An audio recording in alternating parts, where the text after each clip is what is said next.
So with today's talk, we move on to January 6th and its significance. And for me, the question, is it a coup? Is it a constitutional rupture? A minor riot on Capitol Hill or what?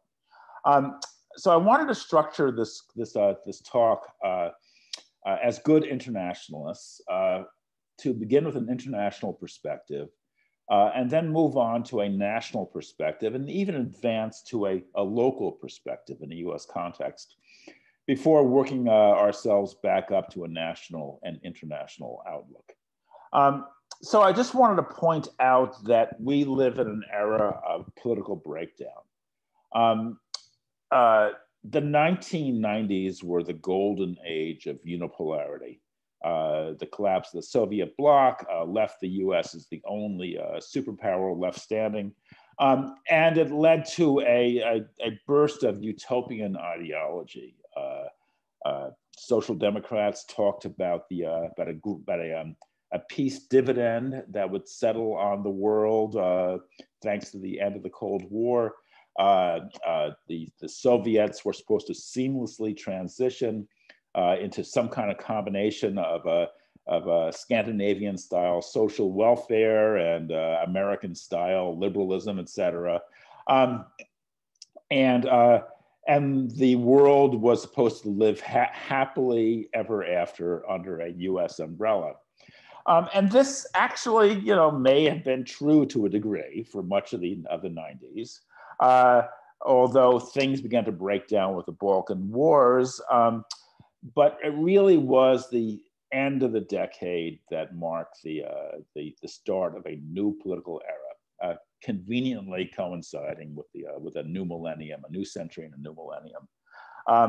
And those, of course, were 9/11, followed by the invasions of Afghanistan and Iraq, the era of endless wars in the Middle East and Ukraine as well, and the 2008 financial meltdown.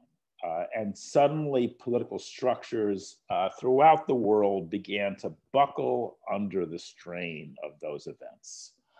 And especially 2008 ushered in a period what Michael Roberts calls the long recession, of a period of subpar economic growth, which led to rising political tensions throughout the industrial world.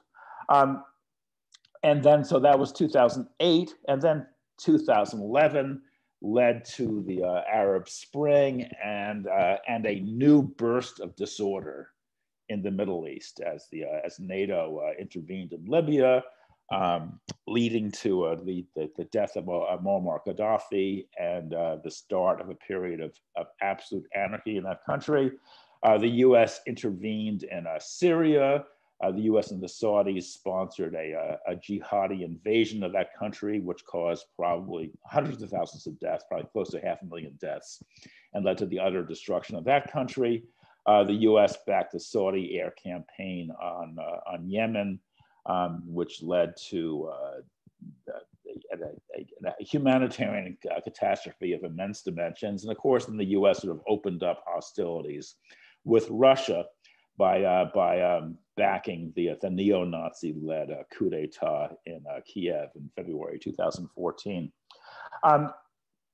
And then what followed from that was another burst of terrorism, and the 2015 refugee crisis, which had a huge destabilizing impacts on European politics and led to the growth of a ferocious xenophobic right-wing populism. And this right-wing populism fed off a growing sense that the ruling classes were no longer capable of ruling. They had lost control due to a combination of arrogance and incompetence and corruption. So the result following 2011 were a host of short-lived radical left movements, such as Occupy Wall Street, Syriza, Podemos, And then the more ambiguous formation known as the Yellow Vests, or the Gilets jaunes. And then that was followed by a populist lurch to the right, resulting in Brexit in June 2016, the Brexit referendum, the election of Trump 5 months later, the growth of the Five-Star Movement in Italy and the AfD in Germany, et cetera. So with 2016, we definitely entered into a period of right-wing populism and growing political instability. So the results by 2020 or 2021 were the increasingly threatening threat, the growing threat of a breakup of the UK. January 6th, 2021 in the US, and quite recently, and I think very importantly, the open letter to Macron that was signed by 20 retired French generals, warning Macron that if he didn't get things in hand regarding the revolts in the exurbs and the threats of renewed Islamic militancy, that the result would be an explosion and the intervention of our active comrades in a perilous mission of protecting our civilizational values, followed by deaths numbering in the thousands. So this is a classic Vichyite response to growing disorder in France. And of course, Le Pen immediately embraced the letter. And so the letter will clearly figure heavily in next year's presidential elections in France. So those three countries, it's not only those three countries, but those three countries, the US, the UK, and France, sort of are entering into a period of, are entering into a period of just deep destabilization, of growing structural weakness. And one question is, why those three? Why the UK, the US, and France? And one answer has to do with the fact that these are the three oldest polities in the world. The US, they all date from the 18th century. The US, of course, from 1787 to 89, France from 1789. And the British state, its origins are somewhat harder to pin down, but clearly the 18th century is when, from 1714 on, is when the modern British state sort of came into existence with the Union of Scotland and the growth of government centered in the House of Commons. This is making a very long story very short, but that's basically when the British state came together. So we have three 18th century states, and France is also very complicated as well. I sort of can't get into that, but we have three states that are in some respect 18th century states that still sort of carry forward the 18th century values. And those three states, precisely because of their age, their pre-modern quality, are the ones that seem to be in growing disarray. Now, that of course doesn't mean that Italy, Germany, Spain, et cetera, aren't also entering the periods of turbulence, but we can't help but be struck how these three ancient republics are now entering into a period of structural difficulties. So internationally, we're entering into a time when the political superstructures seem to be coming under increasing strain and are buckling under the weight caused by the growing emergency. Which brings us to the United States. And I would argue that the US, in purely constitutional terms, is the most purely 18th century republic out there. And the one which is far and away the most reactionary. And this is, in some ways, this goes contrary to the Marxist tradition, because I mean, Marx himself regarded America as the most advanced capitalist state, the most purely capitalist state, and the most advanced capitalist state to take shape at that time. I mean, in the Grundrisse, he really wrote almost rhapsodically about America's, just enthusiastic, instinctive embrace of capitalist production in its purest form, and sort of argued how much more advanced it was than the British equivalent or certainly the French equivalent. And of course, Lenin, in his letter to the American workers in 1918, I think it was, also described America as the purest democracy on the face of the earth at that time. And what he meant by pure democracy, I don't think he really meant it in strictly electoral terms, but in the fact that the U.S. had no aristocracy, no formal aristocracy, and was just the purest bourgeois society in existence at the time. So all of which made the U.S. seem very advanced, and many of the social developments more recently would seem to confirm that verdict. I mean, America has played a pioneering role. I mean, paradoxically, despite its rich history of racism, America has played a pioneering role in the anti-racist movement. It's been at the forefront of feminism. In many ways, in some respects, it's where the modern feminist movement really sort of came to fruition. It's been at the forefront of gay rights. And in fact, America really can sort of lay claim to inventing the modern gay rights movement. So in that respect, America would seem to be the most modern and democratic of countries.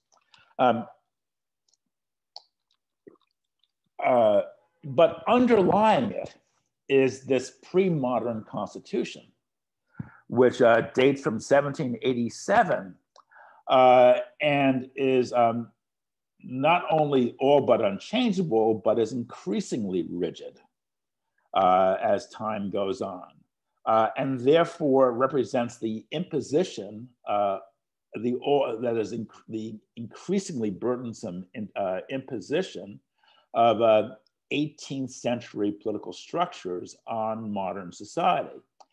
And this leads to unbearable tensions, absolutely unbearable tensions, as a modern society struggles to conform to the dictates of a group of 18th century thinkers, planters, lawyers, slave owners, etc. I don't think this is quite the place to go into the specific history of how the U.S. Constitution came into existence. But for a British audience, what's very interesting is that the U.S. and Britain are in many respects complement or mirror opposites, rather. As Britain was moving towards government centralized in the House of Commons, the American Revolution was really a revolt against that concept. So therefore, America came up with the opposite of parliamentary centered government, in which no branch, the House of Commons, the House of Lords, the judiciary, etc., would be superior government would be centered nowhere. In fact, government would be centerless. And political power would be forever in play, forever being juggled between the three branches of the federal government and the various states, each with their own tripartite systems of government. So rather than having a centralized parliamentary government, America opted, quite dogmatically, for the exact opposite, in which there would be no center, but an endless baseball game involving, three branches of government at both the federal and the state level, and endless debates over where power lies, who has the right to do what, et cetera, et cetera. I mean, it's almost as if whenever Americans discuss some kind of social reform, the question is never whether the social reform would be effective or ineffective, whether it's good or bad, wise or unwise, et cetera. The argument always begins with, is this social reform that's been proposed, is it constitutional? Is it allowed? So therefore, every argument boils down to whether any specific action by any political actor is legitimate, because legitimacy is always in question, always in debate, because of the federal government's, the federal constitution's deep fear of political power, of centralization, of the very concept of sovereignty, which I think was discussed yesterday. A very important concept as far as the US Constitution is concerned.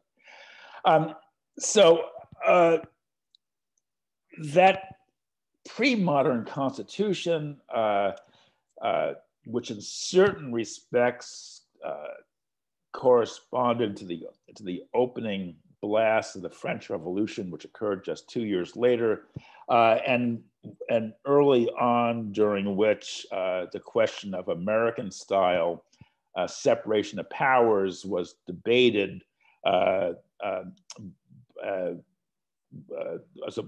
was argued against by those arguing for not for separation of powers, but for a union of Republican powers, of popular powers, et cetera. So rather than separating powers, they wanted to concentrate powers in an all-powerful revolutionary government.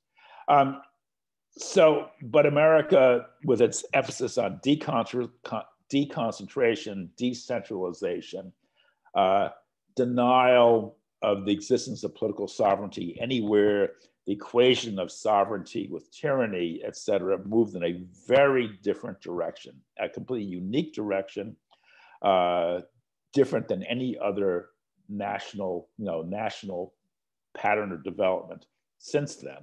In fact, I always argue that America is kind of a political Australia, that it's filled with all these political species that are unknown anywhere else in the world.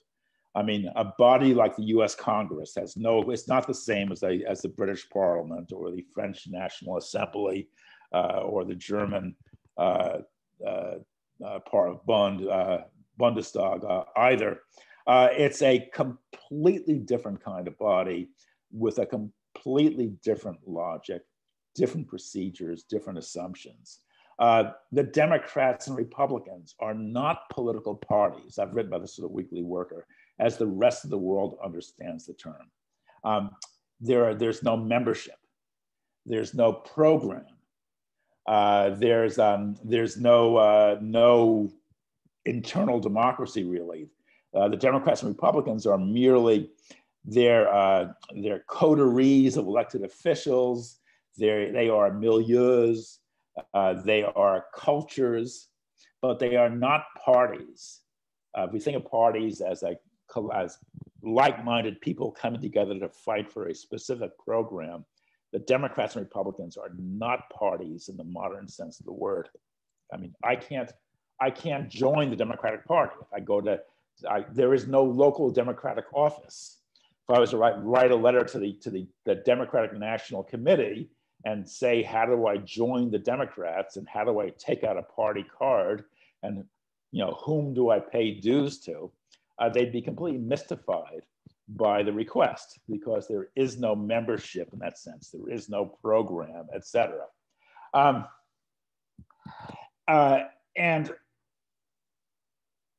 But the Constitution it's important. I mean, it's more than a unifying force. I mean, the Constitution really is America. America in 1787 was a series of very independent minded colonies or ex-colonies with little they spoke a common language, obviously, but they were separated by immense political and cultural differences. Virginia, for example, had remained loyal to Charles I during the Civil War. Massachusetts, of course, was a stronghold of Puritan ideology. So that Cromwellian Republican split would, in some ways, continue to the present day. It manifested itself in the Civil War. The Civil War was very much a war between Cromwellians and Cavaliers. In fact, the Virginians actually called themselves Cavaliers.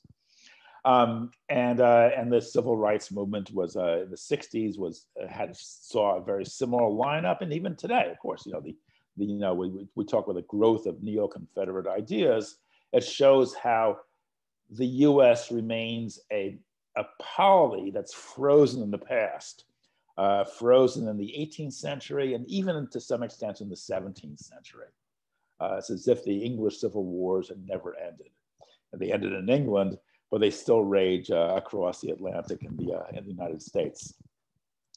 But the Constitution, the sacred document, I mean, it created America in the same way that the Hebrew Bible created the Jews.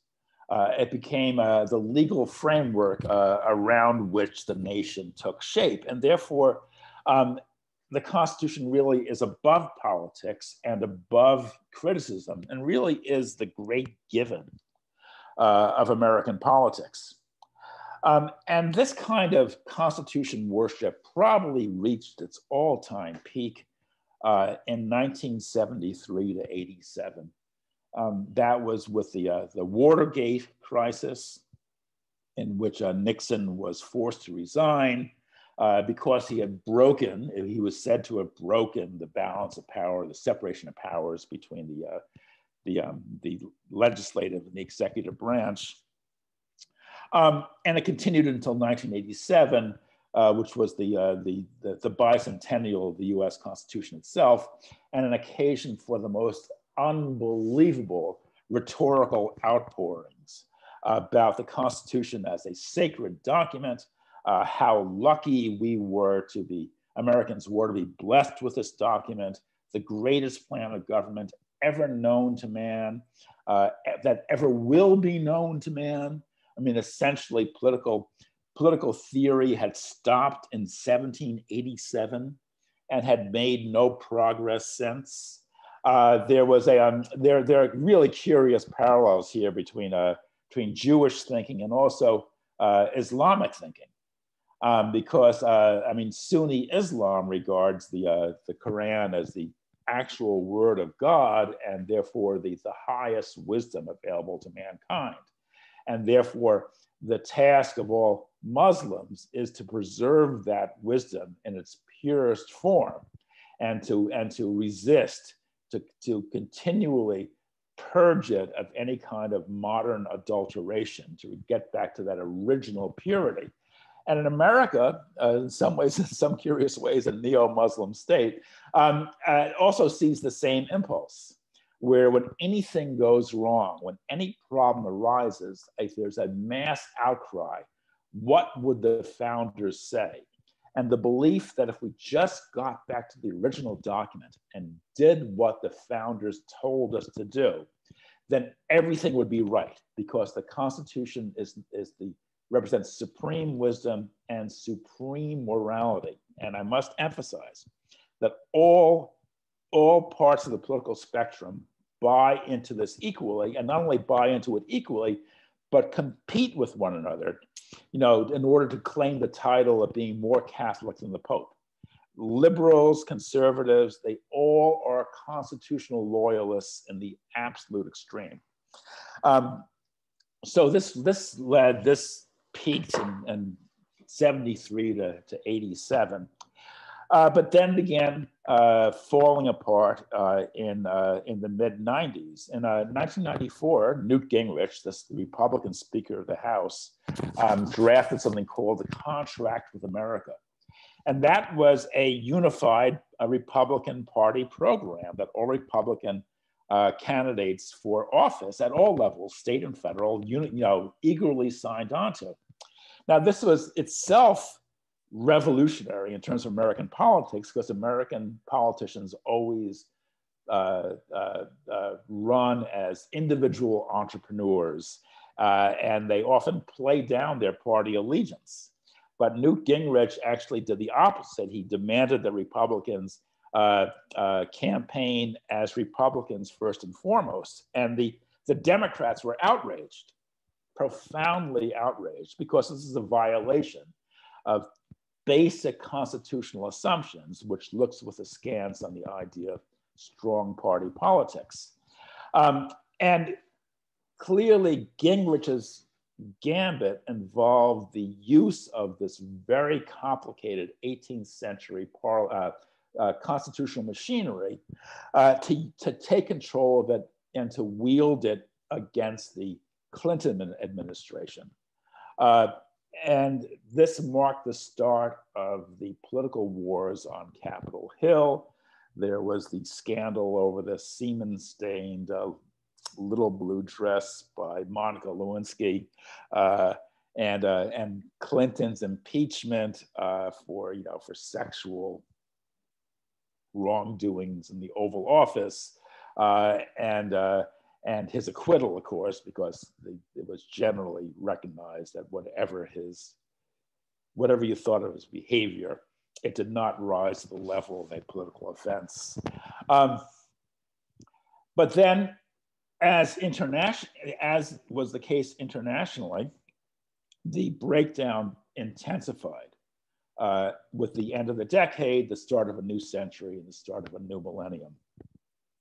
And those involved, of course, the dotcom bust, which actually was had very important political ramifications in March 2000. The Battle of Florida, the struggle to overturn the election results in November 2000 and throw the election into the hands of a Republican-controlled Supreme Court, which then dutifully awarded the presidency to George W. Bush. And then, of course, 9/11, the forever wars in the Middle East, et cetera, which I already discussed. 9/11 represented a catastrophic failure of the American political system. Essentially, the executive branch and the intelligence agencies had pursued an extremely dangerous, risky, and profoundly reactionary policy in fueling jihad against the Soviet presence in Afghanistan. And this policy then backfired when the same jihad elements declared war on the U.S. and, of course, drove a couple of airliners into the Twin Towers in Lower Manhattan, killing 3,000 people, and that that led to a profound state of probably the most important domestic crisis, one of the most important domestic crises in U.S. history, and rather than, however, leading to a thorough exploration of what had gone wrong, it led to a deep cover-up of what the CIA had been up to, what the alliance with Saudi Arabia entailed, and Saudi Arabia's involvement in 9/11 itself, which was, by the way, quite considerable. And then that proceeded on to the financial meltdown in 2008, the growth of right-wing populism here, sense of a loss of control, and also a dramatic deterioration in social conditions in large portions of the heartland, as we call it, with a growth of drug abuse on vast new and vastly scarier levels than anything we'd seen before, and an upswing of deep anger and alienation, which took a right-wing populist form. And finally, culminating in the Trump campaign, which was laughed at. I mean, it was universally agreed that Trump didn't stand a chance. He was a joke, a comic relief. He would go nowhere. All the experts were completely agreed. And of course, all the experts were wrong yet again.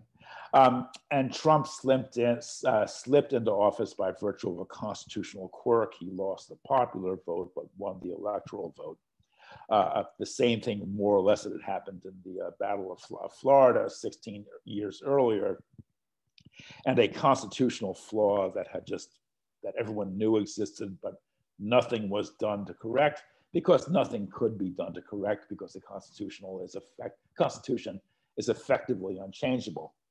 And Russiagate, I mean, Trump led to this episode of Russiagate, which I think is a vastly important episode.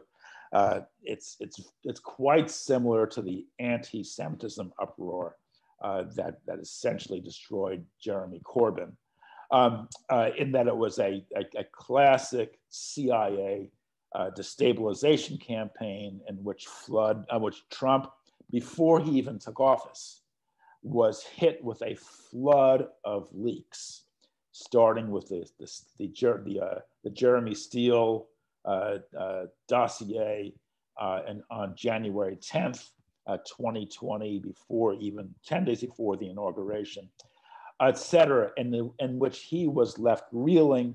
And this campaign continued nonstop, 24/7, involving literally thousands of headlines in the press, endless talking heads on TV. And the Trump campaign was truly the Trump administration was truly thrown off balance. Not that the profound incompetence of Trump didn't make that job all the easier, but that's what happened.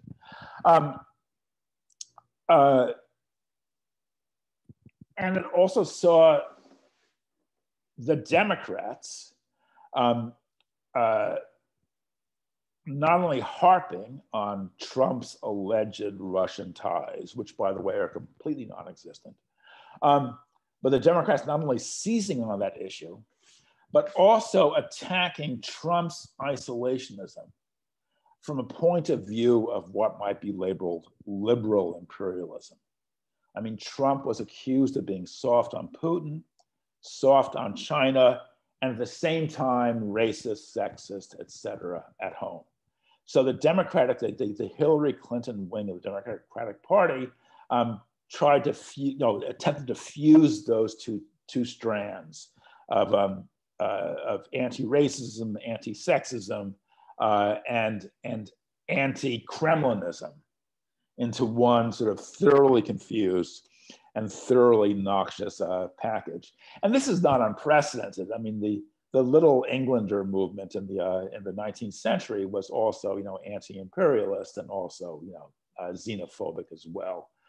So this kind of strange melange of left and right elements that comprise Trump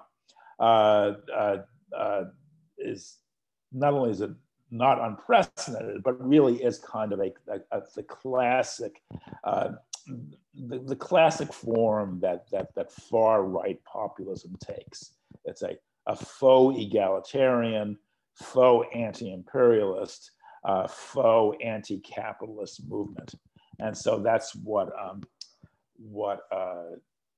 Trump tried to drum up. So these tensions intensified throughout Trump's 4 years. And we saw a growing tendencies towards a confederatism, and growing tensions between Republicans and Democrats. In fact, there was the scene on Capitol Hill was akin to civil war, and in fact, with the growth of the militia movement and also the Black Lives Matter movement, we saw conditions of actual civil war taking place, where there was fighting in the streets. In Portland, Oregon, especially, there was a state of siege, growing militia movement, growing number of guns on the street, people marching carrying advanced weaponry in the form of assault rifles, etc. So it's an example of how, due to America's frozen constitution, we have a frozen politics in which Americans are constantly circling back to the great battles of the past. I mean, whether the English Civil War or the American Civil War, these epic conflicts are never finished with. We never move on. Americans are always refighting the same old battles, and the same old conflicts are constantly, reappearing and stirring up. But of course, there are changes as well. I mean, with Trump, we saw the emergence of the deep state, and that's a highly controversial term, but there clearly is something to it, where America's bloated, intelligence establishment was clearly leaking like mad and shaping the debate and creating a classic campaign aimed at portraying, depicting Trump as being weak on Russia, and undermining America's imperial mission, and therefore a threat to the classic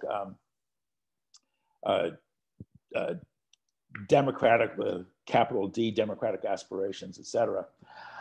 And many of these battles took a constitutional form, especially around the Second Amendment.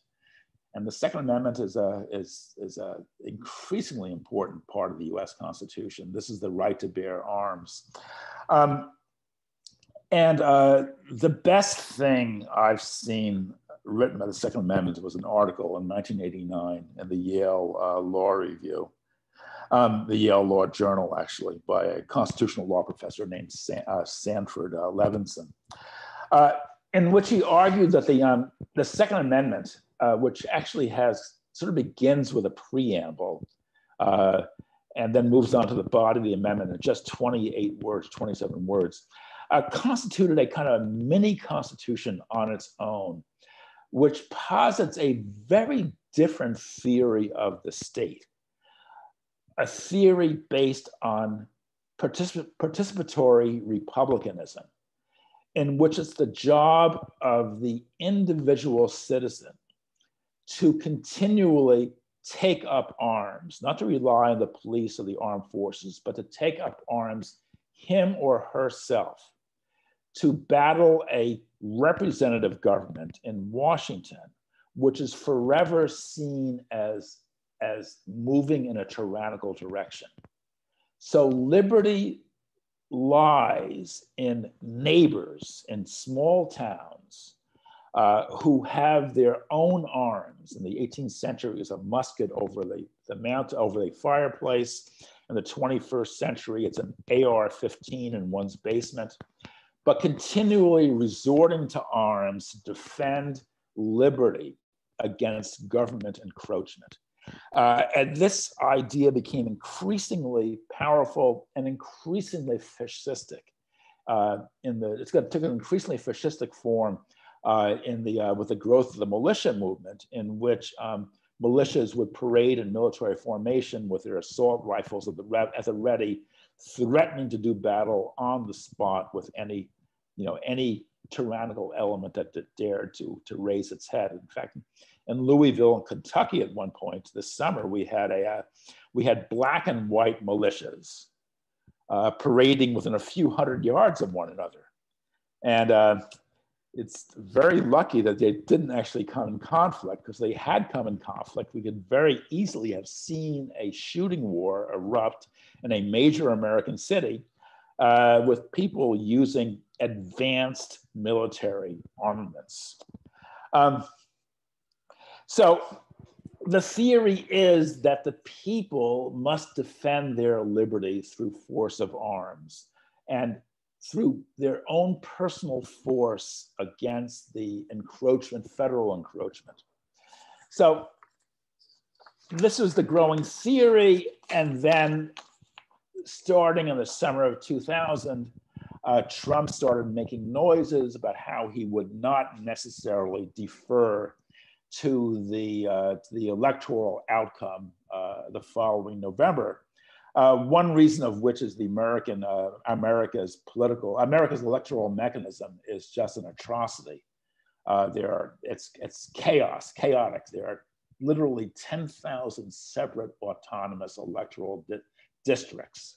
And because such a multitude of state and local offices are up for election at the same time, ballots differ in each and every electoral district. And each and every local election board is given responsibility for drawing up the ballots and conducting elections. And their competence is widely varying, and there's plenty of room for all kinds of mischief. But there's also plenty of room for questioning the veracity of the outcomes. So Trump recognized this quite clearly and said quite clearly that the election results in November would merely be the starting point, in which would be followed by an attempt to clarify exactly what that electoral outcome was, it's legitimate, whether the votes had been properly counted, et cetera. And Democrats really had no answer to that problem. Now, fortunately for the Democrats, the election, when it finally was held, ended in a decisive victory for Joe Biden. He won by 7 million popular votes and something like, I think it was 70 or so electoral votes. The election was very close, by the way, in terms of electoral votes, because if merely 22,000 voters in 3 states had changed sides, the election would have been thrown into the House of Representatives, where Trump had a decided advantage. So in constitutional terms, the election was razor thin, even closer than 2016. Although in democratic terms, small d democratic terms, it was clearly a solid victory for Biden. So then everyone knows what happened. There were lawsuits challenging the vote tallies. Trump tried to get Republicans in certain states, such as Michigan and Pennsylvania, to overturn the results through a state legislative vote. That got nowhere. And finally, on January 6th, Trump held his rally in Washington, and there were I don't know, there were something like 10,000 people turned up. Trump had promised that it would be, quote, wild. But when the people turned out, they were fired up with speeches, and then Trump sent them off to march on the US Capitol. And of course, Trump's claim that he had no idea what would happen then are obviously just, are not to be taken seriously, because the mob then invaded the Capitol and went looking for Mike Pence and Nancy Pelosi, and no one knows what would have happened if they'd actually gotten their hands on them. But when anyone who knows how a mob works, an angry mob works, knows that anything could have happened. They could have been taken hostage. They could have been killed. It's unpredictable. And Trump, a lot of the debates as to whether this was a coup or not hinge on what Trump's plans were. And obviously Trump is a master of improvisation. He had no detailed plans. He doesn't really believe in detailed plans. He sort of governs by the hip. But clearly underlying this whole thing was an attempt to create an emergency, to disrupt the vote certification process, to create a state of emergency that would allow Trump to step in and impose extraordinary measures. And if that had happened, we don't know what would have been the outcome. We don't know what would have happened if the electoral certification process had been halted, if some kind of state of emergency had been imposed. We just can't say. But we can be fairly sure that Trump would have made the most of it. And his goal was to get a second term, prevent Biden from taking office. And the possibility of his achieving those outcomes cannot be dismissed, which is why I think it is fairly described as a serious coup attempt. But I would also emphasize that it's equally a constitutional rupture, where this complex 18th century machinery that had been under growing strain for a quarter of a century finally just fell apart in an absolutely spectacular manner, where the president, much like Charles I, sending troops to arrest leaders of Parliament, of the House of Commons in 1641 or 1642, the president sent his forces out to invade the legislative branch, to somehow capture Mike Pence in his capacity as president pro tem of the Senate, Nancy Pelosi, et cetera. So it represented a 1640 style war by the executive branch on the legislative branch. But it also clearly had overtones of modern fascism, because if the coup had worked, it would be in many ways similar to Mussolini's March on Rome, in which Trump, if he had gained a second term, would have instituted an outrightly authoritarian government in which he would govern by decree. Congress would have been forced to retreat at every turn. And that authoritarianism could only have deepened and grown more extreme over the course of Trump's second 4 years in office. It didn't happen, obviously. Although equally important is that even though it didn't happen, Congress failed to convict. Congress impeached Trump, but failed to convict, which means that Trump has gone unpunished, which means that if Trump is reelected in 2024, he will essentially be in a position to embark on a frankly authoritarian program. Or any Republican who sees himself as in that Trumpist tradition will also be in a position to act in an increasingly authoritarian fashion as well. So even though the coup was unsuccessful in the short term, it clearly is pointing America in the direction of increasingly obvious and overt authoritarian government. And I just as I'm running out of time, but let me just emphasize that since then the Republicans have carried their battle to the state legislatures, where something like 40 states Republicans are now pushing to narrow the franchise, to restrict voting, to lay the basis for further interventions by poll watchers along the lines of Florida in November 2000. So American elections will very likely see more confusion, chaos, and disarray. Which will be another sign, of course, of democratic breakdown. So we've gone from the international to the national, and now to the local scene where the battle against American democracy is now taking place. And so therefore we're in a temporary period of calm under Biden, but we'll undoubtedly see the resumption of these battles at a national level. And then, of course, we'll undoubtedly see an intensification of these political structural conflicts at an international level as well, in the US, in the UK, in France, where the tensions seem to be intensifying, and in the EU generally, which still faces, mass problems of governance and political integration, et cetera.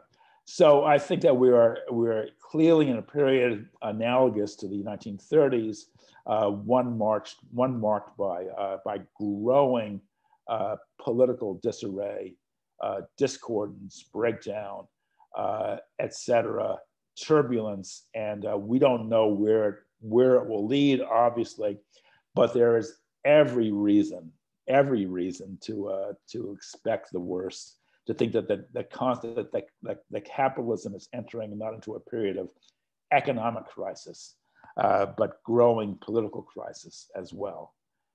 So that sums up my viewpoint.